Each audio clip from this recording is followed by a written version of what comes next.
समस्तीपुर विधानसभा क्षेत्र में बनाए गए डिस्पैच सेंटर के पास बड़ी संख्या में वीवीपैट की पर्चियां सड़क पर फेंकी मिली। इस पर डिप्टी सीएम सम्राट चौधरी कहते हैं, वही कर रहा है और राज्य सरकार का स्पष्ट मानना है कहीं भी कोई यदि दिक्कत है तो निर्वाचन आयोग एकदम सख्ती से सख्ती कार्रवाई।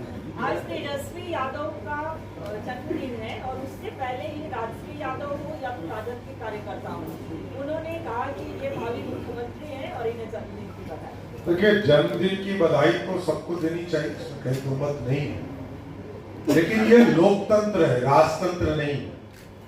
उनके आदरणीय पिताजी लालू प्रसाद जी जो पंजीकृत अपराधी हैं, वो स्वयं कहते थे कि रानी के पेट से राजा नहीं पैदा होगा।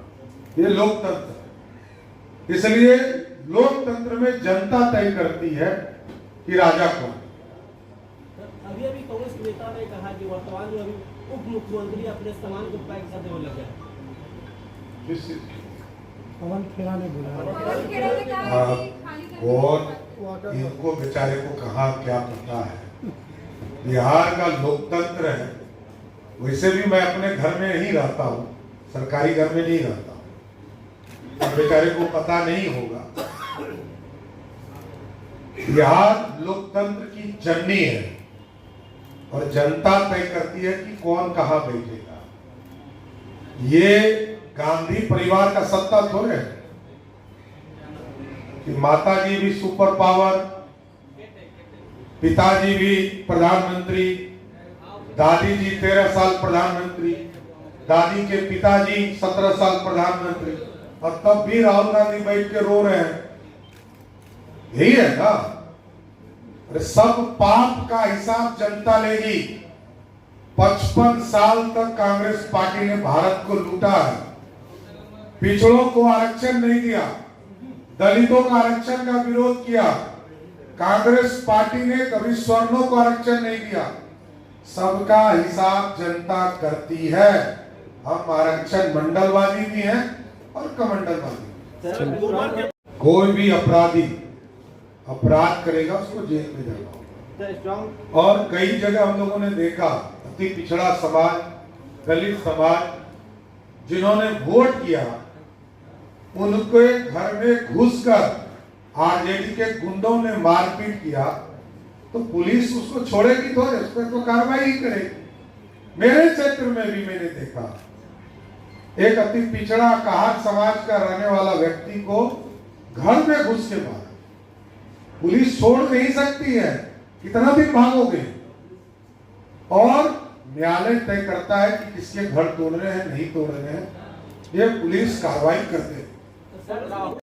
राहुल गांधी द्वारा वोट चोरी के आरोप लगाए जाने पर डिप्टी सीएम सम्राट चौधरी कहते हैं, पर बोफोर्स का चोरी का आरोप हो, जिनके माताजी के राज में सबसे ज्यादा घोटाला हुआ हो, वो क्या करें।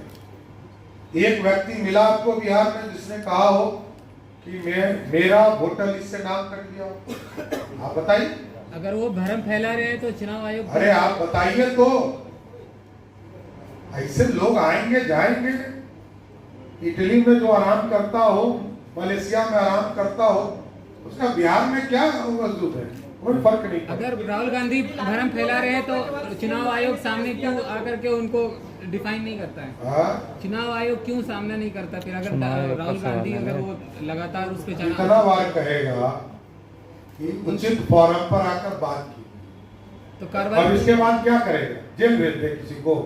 अरे ये लोकतांत्रिक देश है। इस देश में प्रधानमंत्री, राष्ट्रपति सबको गाली दे रहा है कांग्रेस वाला लोग, तो क्या करे? जेल भेज दे। मैं आपसे पूछ रहा हूं, देखिए लोकतंत्र है, लोकतंत्र में विरोधी दल का नेता आरोप लगाता है, लगाने दीजिए।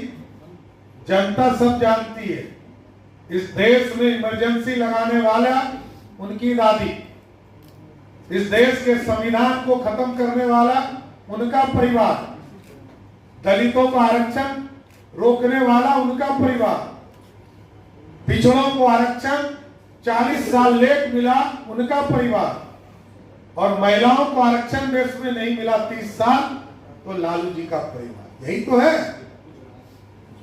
पूरा देश जानता है, इस पर क्या करना। मुख्यमंत्री का शपथ कब ले रहे हैं सर? आपका नाम भी चल रहा है। देखिए, मैं भारतीय जनता पार्टी का राजनीतिक कार्यकर्ता हूं और यहाँ कोई वैकेंसी नहीं है। नीतीश आज भी है और कल भी रहेगा। धन्यवाद। दूसरी तरफ सम्राट चौधरी राजद को घेरते हुए अपने सरकार की ओर से दिए गए फ्री वीज की तारीफ की। और लालटेन युग इसलिए समाप्त हो गया कि जनता ये कहती है कि ना दुकान में मिलती है लालटेन, ना किसी के घर में है। अब मोदी जी और नीतीश जी के युग में एलईडी बल्ब और बिजली युक्त है और उस पर भी 125 यूनिट लगभग 1,70,00,000 परिवार के घरों में पिछले 4 महीने से बिजली बिल नहीं आया है। यह ऐतिहासिक फैसला रहा मोदी जी और नीतीश जी का।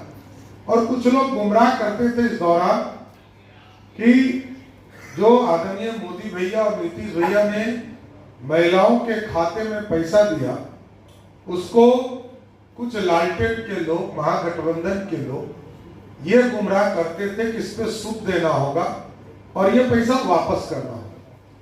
आदरणीय प्रधानमंत्री जी ने भी, आदरणीय मुख्यमंत्री जी ने भी और हम लोगों ने भी इसका जोरदार खंडन किया कि ये किसी भी कीमत पर ये पैसा वापस नहीं होगा। जिनके खाते में गया ये पैसा उनका हो गया। और कई बहनें आकर मिली जिन्होंने कहा कि हमने बकरी खरीदा, हमने सिलाई मशीन खरीदा, हम छोटा रोजगार शुरू कर रहे हैं, हमने दुकान खोला।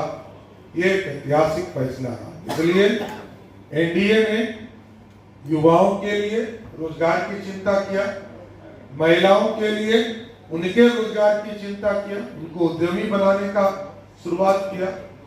ईबीसी वर्ग के लिए अलग से एक सुप्रीम कोर्ट के जज की अध्यक्षता में एक कमेटी बनाने का निर्णय लिया गया, जिसमें तांती समाज, तत्वा समाज, निषाद समाज, तेली समाज, अति पिछड़ा समाज के कई वर्ग को इसमें जोड़ने का काम किया है। इसलिए आज मैं सभी मीडिया साथी को भी धन्यवाद देता हूं। वहीं कांग्रेस के राष्ट्रीय प्रवक्ता पवन खेरा एनडीए सरकार पे कई आरोप लगाते हैं। मानसिकता इस देश के कभी किसी प्रधानमंत्री में कभी ना हुई ना होगी। ये प्रधानमंत्री को शोभा देता है इस तरह के शब्द, कट्टा, कनपट्टी, और बिहार को आकर बदनाम करते हैं। क्या कट्टों का फैशन है? माफी मांगनी चाहिए प्रधानमंत्री को। वैसे आप लोगों को